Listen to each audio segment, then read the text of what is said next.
Une décision symbolique.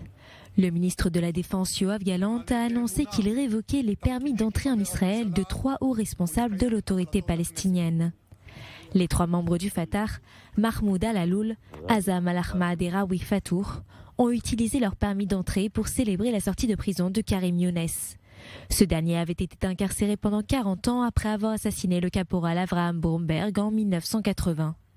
Le ministre des Finances Bezalel Smotrich, qui occupe également un rôle au sein du ministère de la Défense, a salué cette décision sur Twitter.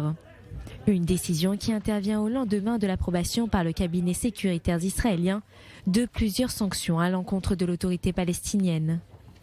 Ce cabinet de 11 membres du gouvernement supervise et approuve des mesures sécuritaires et militaires considérées comme sensibles.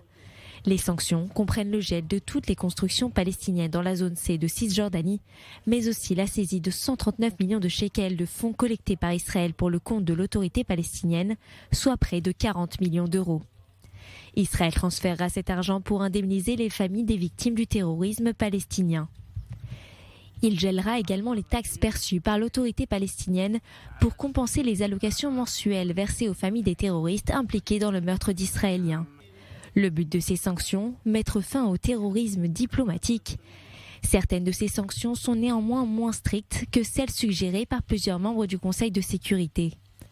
Le porte-parole de l'autorité palestinienne, Nabil Abou Radina, a réagi à ces sanctions. Les droits du peuple palestinien ne sont pas négociables. Le gouvernement d'occupation cherche à aggraver et à faire exploser la région et ignore de manière flagrante le droit international. Les sanctions ont été prises suite à la requête de l'autorité palestinienne auprès de la Cour internationale de justice de La Haye la semaine dernière. Israël a déclaré qu'il ne passerait plus sous silence ces démarches et qu'il y aurait une forte réaction à une telle mesure.